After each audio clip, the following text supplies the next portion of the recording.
JEE Mains 2026 PYQ previous year questions chapter wise and topic wise. Chapter is mechanical properties of solid. Here we have only two topics जो कि आपके exam में 2026 में पूछे गए थे. पहला है यंग मॉडुलस. ओपन कर लिया जाए. ये मैंने ओपन किया. अगर आपको थोड़ा बहुत आता है तो आप इसे कर लीजिए और आंसर मैच करा लीजिए. मैं इसका आंसर दिखाने जा रहा हूं. इसका आंसर आएगा 5. इसके पीछे का थ्योरी एंड कंसेप्ट मैं वो ब्रीफ कर दूं, रिवाइज करा दूं. होता क्या है कि एक रिजिड सपोर्ट होता है, वहां से एक रॉड निकल करके आती है. रॉड का जो एंड बी होता है, एंड ए तो फिक्स है विद वॉल, एंड बी जो होता है उस पर हम फोर्स लगाते हैं. तो उससे क्या होता है, उससे ये हो सकता है कि रॉड की जो लेंथ है वो बढ़ जाए. रॉड की लेंथ अभी तो एल है, लेकिन फोर्स लगाने के बाद ये लेंथ बढ़ सकती है. कितनी बढ़ गई? Let us suppose x. और यहाँ पे अगर आप रॉड को साइड से देखो तो आपको एक सर्कल दिखाई देगा.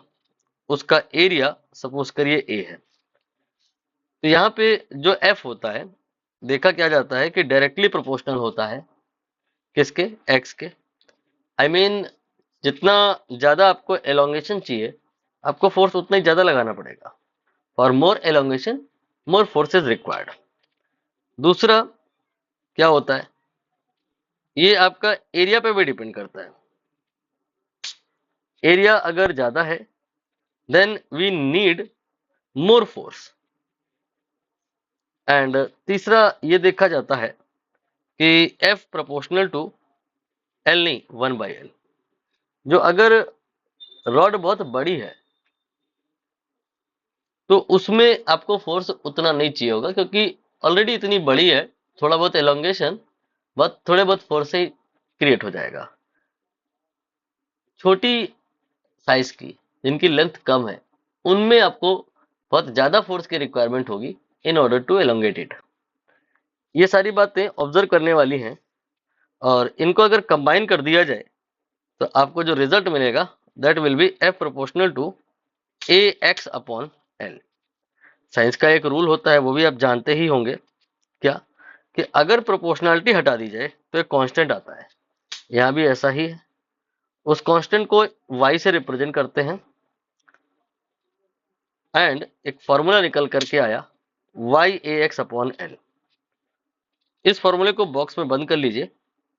इस चैप्टर में कहा जा सकता है कि बस यही एक फॉर्मूला है. ज्यादातर क्वेश्चन यहीं से आते हैं. y का नाम ये आप जानते ही होंगे, यंग मॉडुलस है. और ये डिपेंड करता है मटेरियल पे. मतलब अगर ये वायर एल्युमिनियम का है तो फिर आप इसको चाहे 2 मीटर का बनाओ, चाहे 10 मीटर का, चाहे मोटा बनाओ चाहे पतला, as long as material not going to change, Y remain same. तो इसके लिए मैंने यहां लिख दिया मटेरियल प्रॉपर्टी. ये डेंसिटी के ही जैसा है. ये तब तक नहीं चेंज करेगा जब तक आप मटेरियल नहीं चेंज कर रहे हो. चलिए क्वेश्चन की तरफ आए.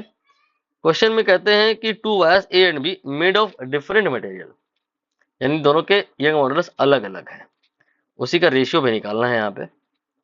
और फिर इनकी लेंथ बताई इन्होंने, इनका एरिया बताया इन्होंने, और स्ट्रेच बाय सेम मैग्नीट्यूड, दोनों में एलोंगेशन सेम है अंडर गिवन लोड. लोड भी गिवन है. एक पर्टिकुलर लोड के लिए same amount of magnitude of stretching हुई है. Ratio of Young modulus of A to that of P बताना है. फॉर्मूला लिखें जो भी हम लोगों ने बनाया, F equal to Y A X upon L. अब यहाँ पर जो जो चीजें दोनों ही केस में सेम है उनको आप डिलीट कर दीजिए. जैसे कि F और X ये दोनों में सेम है. यहां से तुम ये कह सकते हो कि Y जो होगा that will be directly proportional to L upon A. यानी कि ऐसा कहा जा सकता है कि y1 upon y2 will be equal to L1 upon L2 then divided by A1 upon A2। Value put कर दीजिए। लेंथ की वैल्यू 6 और 5.4, 6 एंड 5.4। एरिया की वैल्यू रख दीजिए ये 3 एंड 4.5, 3 एंड 4.5। कंप्लीटली भी आप चाहो तो पुट कर लो, 10 की पावर -5 तो कैंसिल हो जाएगा। अब यहाँ पर आप 60 कर लीजिए और टेबल 6 कर लीजिए, तो यहाँ पे 10 आ जाएगा और यहाँ पे 9 आ जाएगा। इसके बाद यहाँ पे 30 कर लीजिए, 15 का टेबल आप ले लो तो 2 आ जाएगा, यहाँ 3 आ जाएगा, लेकिन 3/2 लिखो क्योंकि मैं मल्टीप्लाई में ला रहा हूँ। अब ये आपको कैंसिल करना है, 3 आ गया, ये आपको कैंसिल करना है, 5 आ गया। तो फाइनली आंसर आया 5/3, जिसकी आपको कंपैरिजन x/3 से करनी है। करेंगे तो आंसर आ जाएगा 5। बस इतना ही है इस क्वेश्चन में, कंसेप्ट इतना ही है। बाकी कंसेप्ट को ले तो बहुत दूर तक जाया जा सकता है, क्योंकि मैं जानबूझ के ऐसे बताया हूँ कि आपको हिट करे कि भाई यहाँ तो f जो है ना वो भी देखे तो x के प्रोपोर्शनल है। ऐसा ही स्प्रिंग में भी होता है, स्प्रिंग में भी f प्रोपोर्शनल टू x होता है और स्प्रिंग कांस्टेंट जो होता है वो f/x के बराबर होता है। और यहाँ पे f/x अगर आप निकालो तो ya/l आएगा।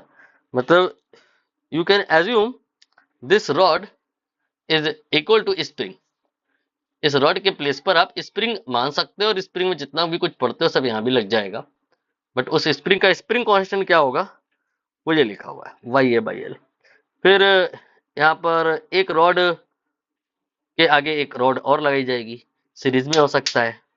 एक रॉड के नीचे एक रॉड और लगाई जाएगी, पैरेलल में हो सकता है। कॉम्बिनेशन ऑफ स्प्रिंग वाली कहानी फिर लगने लग जाएगी। ये सब पढ़ना है आपको, बट अभी नहीं, किसी और वीडियो में। अभी जो मैंने पढ़ा है उसमें अगर कोई डाउट है तो कमेंट सेक्शन है, संकोच ना करें, पूछ लें आप।